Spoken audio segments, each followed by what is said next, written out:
Good morning. My name is Sean Strickland. I'm the CEO of the Ontario Construction Secretariat, and thanks for joining us today. Today we're going to release the results of our study on apprenticeship in the construction industry, completion counts, raising apprenticeship completion rates to address skills shortages in Ontario's construction industry. The OCS is a joint labor management organization representing 25 labor unions and our signatory contractors in the industrial, commercial, and institutional construction sectors in Ontario. One of the principal functions of the OCS is to undertake research that enhances the well-being of Ontario's vibrant construction industry. And in this role, we have been asked and have provided government over the past number of years some advice and guidance on public policy as it relates to construction. With me to my left is Catherine Jacobs, Director of Research and Operations at the Ontario Construction Secretariat. Catherine will provide us with a brief overview of the context of the report and some of the work we have done previously on apprenticeship in 2008. On my right is Dr. Bill Empey, Managing Partner at Prism Economics. Bill and Prism Economics were part of the Apprenticeship Research Group, the research consortium, if you will, the research partnership that performed the research on apprenticeship under the direction of the Ontario Construction Secretariat. Prism also conducted a relevant academic overview, a literature review of all existing literature related to construction apprenticeship. And Bill, of course, will provide you with the highlights and some of the methodology used in the construction of the report. After Bill and Catherine have provided you with the context and the report, we'll finish up with some policy implications, and I'll provide you with, from our perspective, what we feel are some of the policy implications that this research provides to the government and to the apprenticeship system for construction trades in the province of Ontario. So let's start, and I'd like to introduce Catherine Jacobs, our Director of Research and Operations. Catherine? Thanks, Sean. This is an exciting day for us as we unveil the findings of our apprenticeship research. Apprenticeship is the lifeblood of our industry. The transfer of knowledge and skills from a journeyman or a journeywoman to an apprentice ensures we have a steady supply of highly trained and productive workers. Although there are many excellent studies out there on apprenticeship, very few deal directly with the construction industry. And there's also a significant dearth of academic research on the topic of the unionized construction industry and how they perform in the industry. And there's also not very many studies about the effectiveness of how well various industries train their apprentices. Our report, Completion Counts, provides highlights to apprenticeship issues, successes, and challenges. Furthermore, it highlights the success of joint union-employer apprenticeship training partnerships and their collaborative approach to apprenticeship training. We first started our research into apprenticeship back in 2008 when we quantified the collective financial contributions of the unionized construction industry to apprenticeship and skills training. We accomplished this through a survey of the 25 construction trades. In this current study, our goal was to go further the yardstick by developing a methodology to assess completion rates and to measure the success of apprenticeship training. We believe the best measure of success is when an apprentice actually graduates, in other words, completes the program and becomes a certified journey person. Bill will now walk us through some of the key findings of our report. Okay, thank you, Catherine. Thank you, Sean. So the foundation, the starting point for our report is the idea that innovation and productivity are the core for economic development in Ontario. And the skilled trades are the key ingredient to implementing innovation, productivity, and new economic activity. Shortages of skilled trades have often been cited by employers as something that inhibits, that's a barrier that prevents them from doing the innovation that Ontario truly needs. Apprenticeship is a kind of a gateway for the skilled trades and for the economy because an apprenticeship is a job. An apprenticeship offers the apprentice practical training, which is often exactly what employers need if they're going to build their business. Now, construction is actually the biggest employers of apprentices in Ontario. What we see here is a graphic that shows the rapid growth in employment in construction going back over the last 10 or 15 years, and there is an associated increase with apprenticeship registrations. That's good news. The apprenticeship system has been able to adjust, to accommodate, and to build the skills that the industry needs.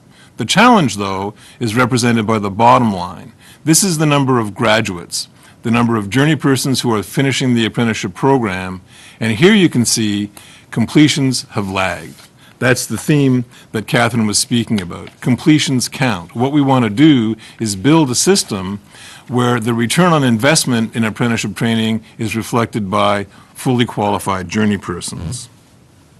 Now, there is a system that the construction industry has been working with for years that involves joint apprentice training trusts. This system involves multiple employers working with unions in a collaborative environment, and the evidence that we've found suggests that, in fact, those programs increase completions.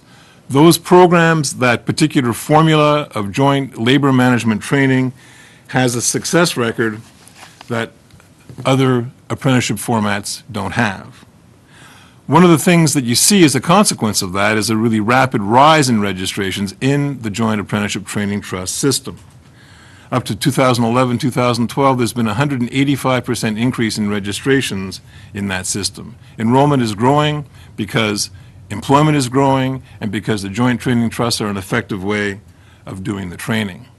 As the registrations have grown, so have the training trust facilities that these programs manage.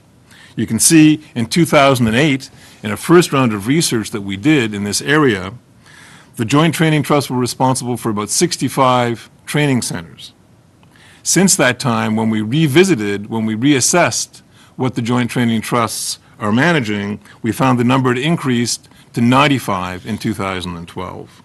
There was a significant investment. The Joint Training Trusts invested $260 million in training programs. Each year, they invest $40 million in apprenticeship training programs.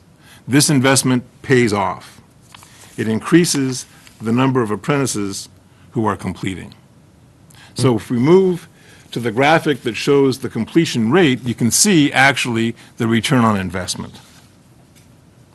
Apprenticeship completions, when we measure them across all the apprenticeship programs, total 58% of the original registrations. For the joint training trusts, for the system that has union, management, multiple employer kinds of collaboration, the completion rate rises to 75%. What we see here is that there are features in the joint training trust model. There are ways that they implement apprenticeship training that's more effective. It gets apprentices through the program. It gets more qualified journey persons on the job. So this finding, which actually has been, similar kinds of findings have come up in the United States, where multiple employer programs have there as well been shown to increase the rate of completion. These findings suggest some really important policy implications. Just off the top, you can see the logic. The more apprentices that you can get into these joint training trust programs, the more journey persons you're going to get out.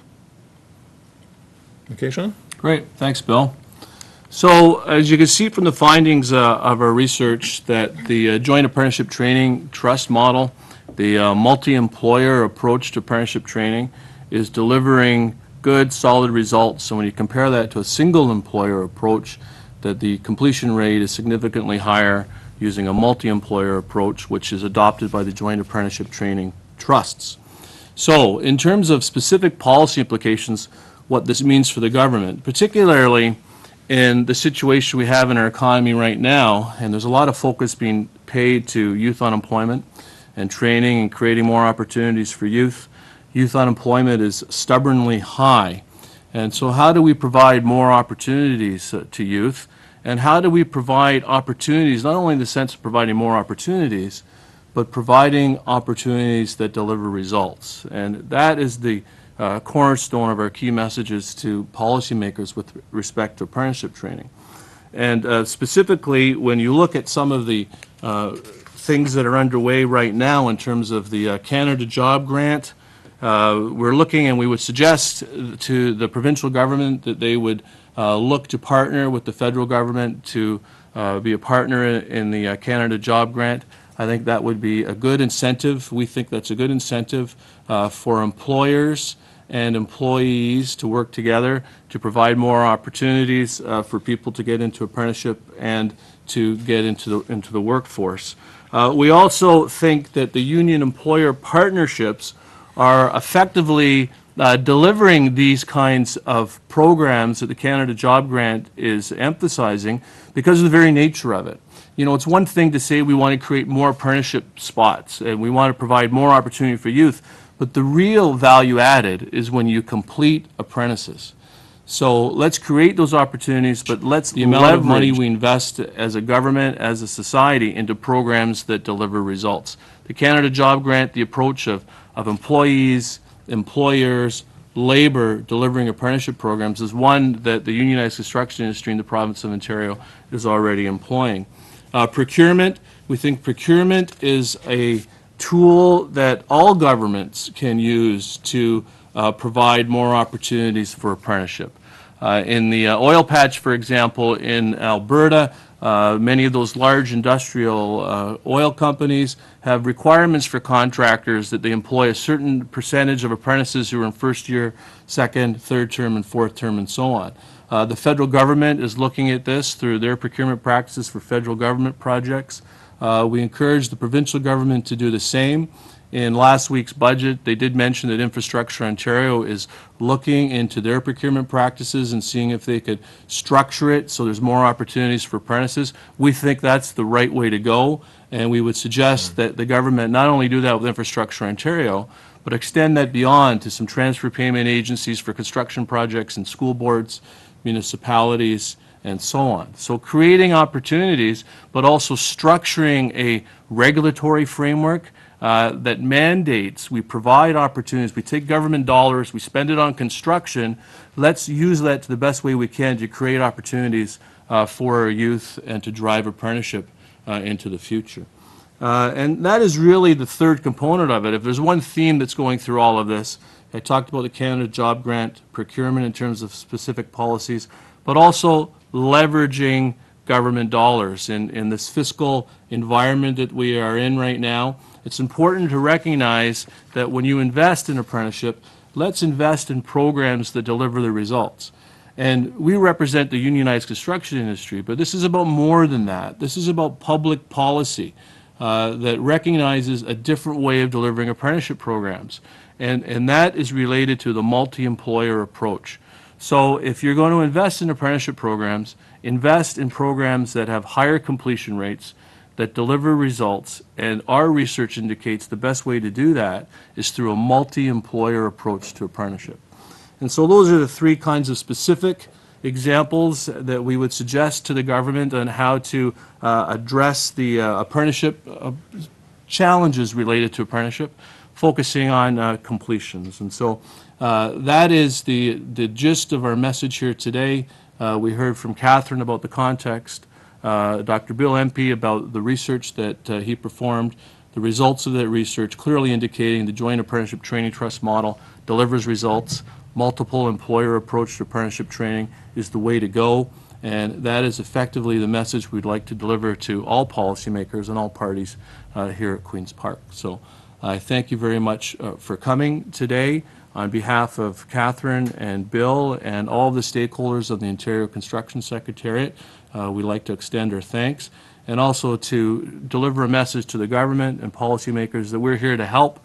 We can share this research with the media, the public, bureaucrats, political folks to help deliver and improve upon the apprenticeship system in the province of Ontario.